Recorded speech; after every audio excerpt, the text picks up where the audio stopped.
여러분 안녕하십니까? 여수 MBC 뉴스데스크입니다.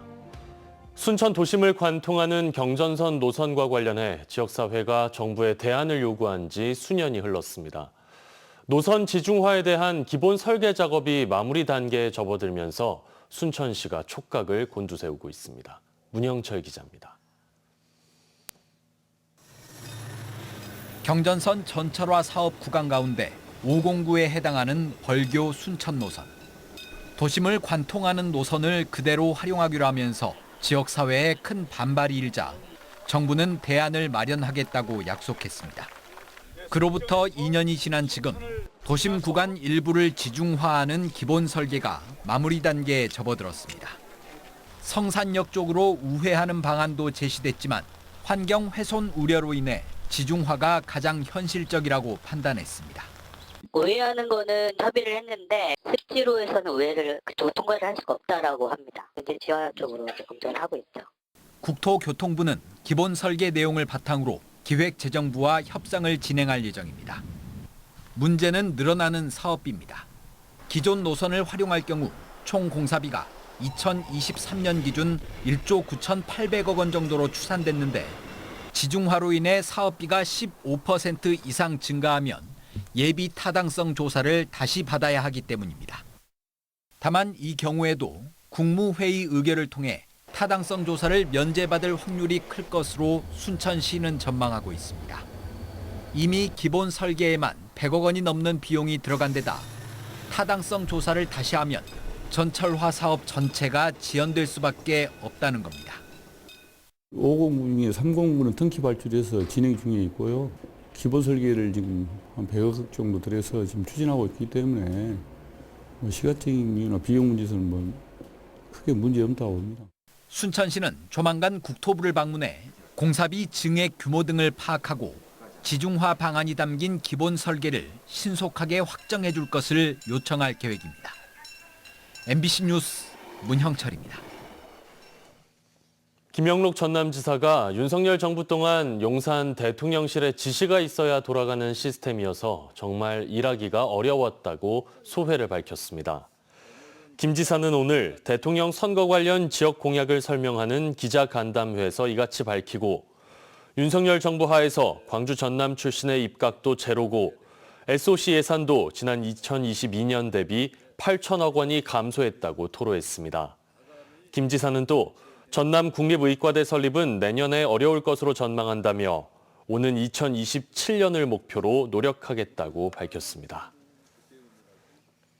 여수 산단이 침체를 겪고 있는 가운데 울산에서는 대규모 석유화학 공장인 샤힌 프로젝트가 한창입니다. 내년 말 공장이 완공되면 국내 석유화학 기업들이 가격 경쟁에서 밀릴 수 있어 여수 산단의 위기감이 더 커지고 있습니다. 울산에서 최황지 기자가 취재했습니다. 사우디 아람코가 60% 이상의 지분을 갖고 있는 S-오일이 약 9조 원을 투자한 울산의 샤힌 프로젝트 현장입니다. 축구장 120여 개에 달하는 부지에 국내에서 가장 큰 석유화학 공장이 들어섭니다. 전국에서 인력이 몰리면서 하루 6천여 명의 노동자들이 투입되고 있습니다. 국내 플랜트 사상 가장 큰 초메가 프로젝트이고요. 그러니까 샤힌 프로젝트에 관련된 인원까지 포함한다면 피크타임 때 17,000명까지 예상을 하고 있습니다. 지역에서 일자리를 찾지 못해 여수에서 울산까지 온 노동자들도 많습니다. 여수에 있는 근로자들이라든가 전국적으로 이제 노동시장이 이제 활발하지 않기 때문에 울산 샤힌 프로젝트에 근로자들이 많이 직결되어 있는 상태입니다. 거대한 인력이 투입되는 만큼 생산 능력도 국내 최대 규모입니다. 석유화학의 쌀인 에틸렌의 국내 총 생산 규모는 1,270만 톤, 이 가운데 180만 톤이 이 공장에서 생산될 예정입니다. GS칼텍스와 LG화학 신공장의 생산량을 합친 것보다 많습니다. 국내에서 단일 규모로는 가장 큰 샤힌 프로젝트 현장입니다. 현재 공정률은 63%, 내년 6월이면 완공되고 12월 말 정상 가동합니다. 기업들을 더 긴장하게 하는 건 원유에서 곧바로 에틸렌을 생산하는 TC2C 기술입니다. 공정 단계를 줄이고 물류와 운송 비용까지 아껴 제조 원가를 크게 낮출 수 있습니다. 이런 생산 기술을 갖춘 샤인 프로젝트가 완성되면 여수산단 석유화학업체는 지금보다 더 힘들어질 것이라는 전망이 나오고 있습니다. 가뜩이나 중국발 공급 과잉에 세계 시장에서 밀리고 있는 상황에서 국내 생산 체제에서도 가격 경쟁에 뒤처질 수밖에 없다는 겁니다. 당장 코앞에 닥친 시련에 여수시나 여수산단 업체들은 대책 마련에 부심하고 있습니다. 프로젝트가 안공이 되고 이후부터는 우리 국가 산단의 주요 기업들이, 경쟁 기업들이 여러 가지 어떤 대책을 세워야 될 것 같은 어떤 느낌을 받았습니다.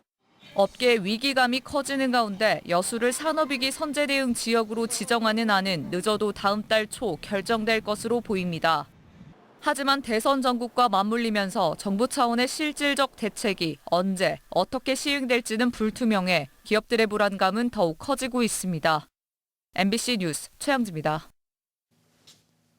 최근 열린 전라남도 기능경기대회가 심사위원과 학생 간의 짬짬이 의혹 등 각종 논란에 휩싸였습니다. 전라남도에 따르면 기능경기대회 산업용 드론 제어 종목에서 대회 전 특정 학교 학생과 사전에 접촉하는 등 규정 위반으로 심사장 등 4명이 해촉됐고 해당 학생들은 이번 대회에 기권한 것으로 확인됐습니다. 또 기능경기대회 초경량 비행장치 조종사 자격증을 보유하지 않은 무자격 참가자를 모집해 부실 운영 논란도 일고 있습니다. 기능경기대회는 전남도가 주최하고 한국산업인력공단 전남지사가 주관하는 대회로 산업용 드론 제어와 제빵 등 38개 종목으로 구성됩니다. 지난 2022년 전남은 기상관측 이래 가장 긴 가뭄이 이어졌죠. 올해는 비가 충분히 내릴 것으로 예측돼 큰 가뭄은 없을 것으로 보입니다. 하지만 정부는 혹시 모를 상황에 대비해 관리와 점검을 지속하기로 했습니다. 유민호 기자입니다.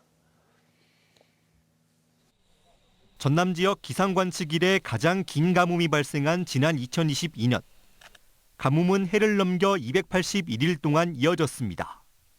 지역 최대 상수원인 주암댐 저수율은 20%대까지 떨어졌습니다. 식수나는 물론 산단 공업용수 부족으로 애를 먹었습니다. 다행히 가뭄은 장마철에 들어서면서 충분한 양의 비가 내려 해결됐습니다. 지난해는 큰 물 부족 없이 지나간 가운데 올해도 가뭄은 없을 거란 전망입니다. 전남의 최근 6개월간 강수량은 341.1mm로 평년보다 많았습니다. 4월 강수량은 적겠지만 오는 5월, 6월은 평년보다 마른 비가 내릴 것으로 전망됐습니다.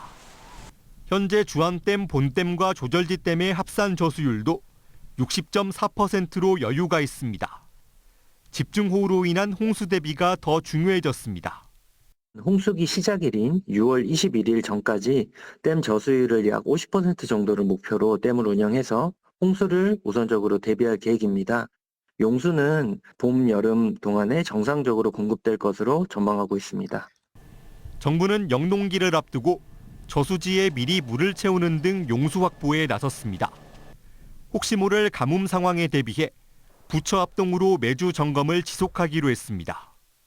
매주 관계부처 합동으로 가뭄 대책 TF를 운영하면서 강수량이라든지 댐이나 저수지 저수율 등 지속적으로 지역별 가뭄 상황을 공유를 하고 또 이상기후로 가뭄과 홍수가 빈번해진 만큼 가정에서도 물절하게 신경 써달라고 당부했습니다.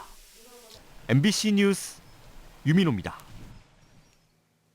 여수 앞바다에서 침몰한 제22 서경호에 대한 실종자 수중 수색이 이루어지고 있는 가운데 사고 발생 64일 만에 심해 잠수사가 선내에 진입했습니다. 전남도와 실종자 가족 등에 따르면 지난 11일 심해 잠수사들은 수심 82.8m에 가라앉은 서경호까지 유도선을 타고 내려가 조타실 내부 진입에 성공했습니다. 하지만 내부에는 그물 등 장애물이 많아 정밀 수색을 진행하지 못했습니다. 전남도는 서경호 실종자 수색을 위해 지난달 10억 원을 들여 민간 잠수사를 투입하고 있으며 오는 16일에서 17일 사이 기상 여건이 호전되면 수중 수색을 이어갈 예정입니다. 세월호 참사 11주기를 앞두고 옛 팽목항인 진도항에서 추모 행사가 열렸습니다. 이 자리에 참석한 김영록 전남지사와 김희수 진도군수 등은 추념사를 통해 304명의 희생자를 애도하고 유가족들에게 위로를 전했습니다. 또 참사의 뼈아픈 교훈을 깊이 새기고 결코 잊지 않겠다며 이 같은 비극이 반복되지 않도록 안전한 대한민국 건설을 다짐했습니다. 기아 타이거즈가 주축 선수들의 줄부상과 타선 침체로 위기를 맞고 있습니다. 투타 밸런스가 무너지면서 2년 만에 꼴찌까지 추락했었는데요. 무엇보다 흐트러진 팀 분위기를 끌어올리는 게 우선입니다. 한신구 기자의 보도입니다. 김도영, 박찬호, 김선빈에 이어서 이젠 불펜의 핵심 곽도규까지. 곽도규 선수는 지난 11일 왼쪽 굴곡근 손상이 확인돼 전력에서 이탈했습니다. 이처럼 핵심 선수들이 줄줄이 부상으로 빠지면서 기아는 지난 12일엔 꼴찌까지 추락했습니다. 지난 2023년 4월 이후 2년 만인데 이범호 감독도 취임 이후 처음으로 겪는 최대 위기에 맞닥뜨린 겁니다. 분위기를 타야 그래도 자기들이 가지고 있는 실력이 더 많이 발휘가 될 수 있다고 생각하는데 그런 부분에서 무엇보다 지난 시즌 우승의 원동력이었던 타선이 눈에 띄게 무기력해졌기 때문입니다. 지난 시즌 3할이 넘었던 팀 타선은 올 시즌 2할 4푼대로 추락했고 평균 자책점 역시 바닥을 맴돌고 있습니다. 타선이 필요할 때 점수를 못 내다 보니 선발과 불펜 투수들의 부진과 과부하로 이어지고 맥없이 경기를 내주는 악순환의 고리가 반복되고 있는 겁니다.